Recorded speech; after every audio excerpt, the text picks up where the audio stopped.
So for today's video, I'm actually using the same setup that I use for the Set 2.5 free weekly tournament that I held, a few days ago, just depends on when you're watching this, but not only for something different, but frankly, I'm kind of lazy to do the other setup. But speaking of videos from that tournament, if you didn't catch it live, will be posted throughout the week, so if you missed it, there you go, you have something to watch now. But the next tournament actually is now up. This is going to be the mono-colored leader and as well as mono-colored deck. So you can play red pan with a mono-red deck. All cards are the same color basically. Or golden Frieza, which is yellow, with a completely green deck. So that type of thing. So every single one of these is free every week. It is one day. I want to make sure I push that out there. It's not 40 hours, but it is one day, the same day. And it's free entry.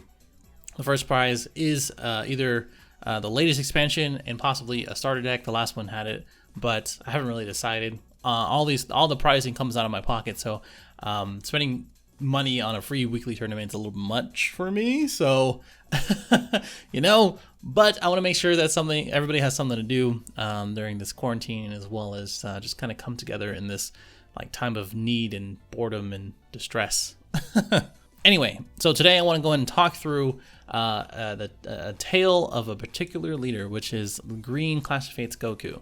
And the leader has kind of been generically quite good throughout the last few formats. And honestly, being able to swing, pitch a card and draw two cards, being able to cycle, being able to burst and use those recursion type of deal, which in this deck, of course, takes advantage of that. And before has pretty solid support for his archetype. All those things make it a pretty damn good leader. And with this deck, it does take advantage of the support in the new set that basically makes this into a control, board control / hand control deck. And honestly, I'm telling you right now, do not sleep on green going into this new format. But you also might be asking, what about this new set 10 green Goku? Well, I actually think that leader is actually pretty solid. You have access and access to being able to awaken quickly and pretty easily, honestly. You have access to all the same good cards that we're going to be talking about through today, and honestly, being able to board wipe at pretty much any time is pretty damn good too. But it all really comes down to I like ClashKu. I don't really know what else to tell you there.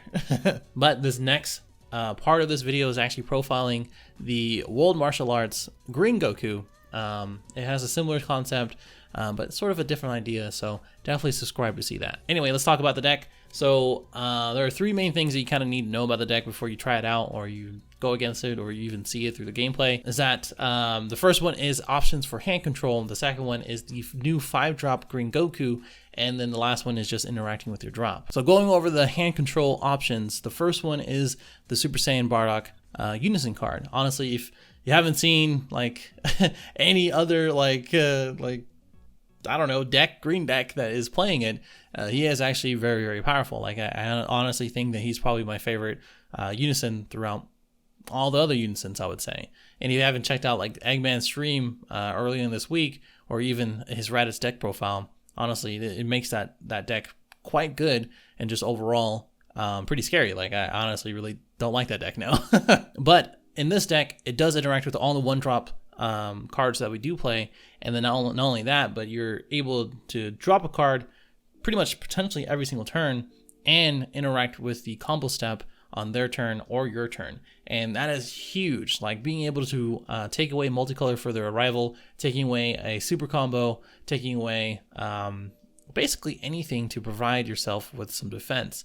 And in another life, in another deck, honestly, if you play blue-green, if you Sensu Bean, and then they go to 25, and you stay at 20, you take away that 10k, that could be the game. And honestly, it has come down to that.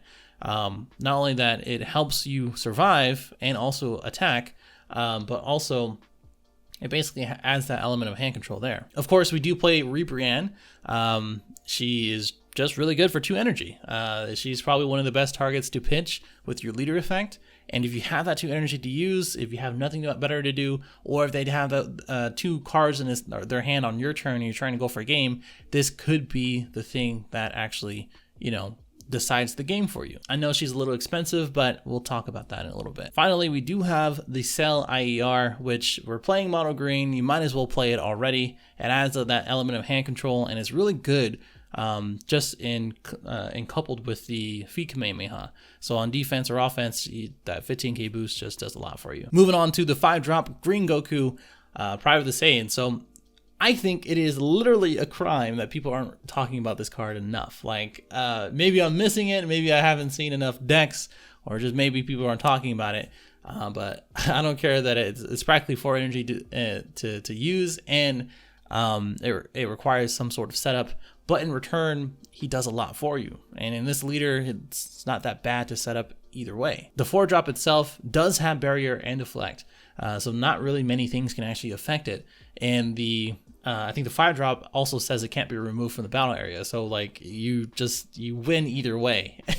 And honestly, if you're going to be playing a win con in this format, I think it should have deflect. That's just one of the things that should be a requirement in general. But then you also have all of the targets that you do play in the deck, and you do choose the stuff like Newfound Power Gohan, Bulma, Krillin, and you basically Union Fusion from your hand or deck. It plays on top of the card. The 5-drop plays on top of the 4-drop, and you get to play it for free technically. One thing to remember is that it does say 5 total cards of the ones that it does require. So the things that say Gohan, or that it requires, is Gohan, Krillin, Bulma, etc. It doesn't have to be different names. It doesn't have to be different cards, but those names in general, you can have 5 Gohans, you can have 3 Bulma, 2 Krillin. It has to be sent to the warp from the drop, and then you get to play that card. I think that's a huge thing that you shouldn't forget, and it does make a huge difference in this engine, because if it doesn't have different card names, it makes it a lot easier to play. Now, when the 5-drop comes on the field from the 4-drop, he blows up your opponent's field, you swing for a 25k double, and then in rest, your opponent has to pitch 2 cards if they play any card that's 5 or less. And all of that is a huge return in order to do or to use this engine. And probably it's going to be half of your opponent's deck being 5 or less. This also includes a huge upside of this. It also includes something like Topo, where they have to pitch 3 because they have to play on your turn and negging 3 cards, and then try to stop any of the attacks. It also includes things like Master Roshi or anything that they counter with. And that also includes counterplay. So if they're trying to counterplay while this is on the field, or try to counterplay the 5-drop, they're going to have to pitch those 2 cards if it's 5 or less.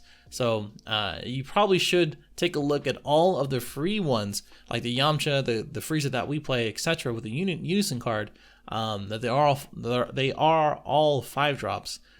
So you could probably see where Bandai was going with this card, and as well as in general for those cards. I think the downside to this card is that if you're playing against something like Veginx or Boo, it doesn't really affect them too much, because they're not really going to have too much of a hand anyway, and they play a lot of things from drop anyway. So, oh well. Finally, the options to interact with your drop fall with the Ribrianne, of course, to makes them pitch 2 cards, the Great Ape Goku, where you draw 2 cards, and as well as the entire engine for the 5-drop. And I know some of these cards are actually kind of expensive. We might even see some of the set 10 cards be pretty expensive, like the 5-drop Frieza, maybe even this Goku. I don't know yet.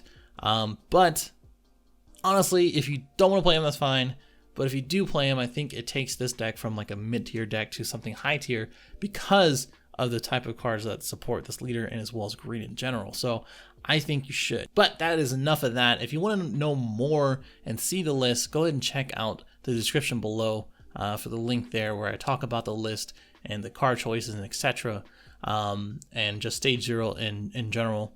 And of course, subscribe. Please subscribe if you are new, or if you want to see more of these types of decks. I'm interested in seeing what you guys want to see, so you can go ahead and comment below. All right, let's go on to the gameplay.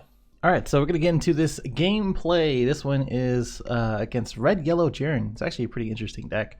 Overall, Jiren is pretty strong, and I think I think this one is a pretty good showcase of what you should do with the deck, and as well as how do you respond to certain things. But here, I'm doing the classic: play the Newfound Power on my turn going first, and then the next turn I'm going to go ahead and swing, pitch the Ribrianne. Either I have the option to use Bardock or the Rebriand, but since I have the newfound power, I'm most likely going to go ahead and just take this life and then charge this 5-drop. Since I don't have any Krillins, it doesn't make any sense to. Swing with the newfound power first for going for critical. Now I got that Kakunsa, but I'm probably going to go ahead and play this Bardock Unison card and then make him pitch 1 if I can actually do it. But you have to place the 1-drop into the field, or into the drop that is, in order to actually have that effect to go off.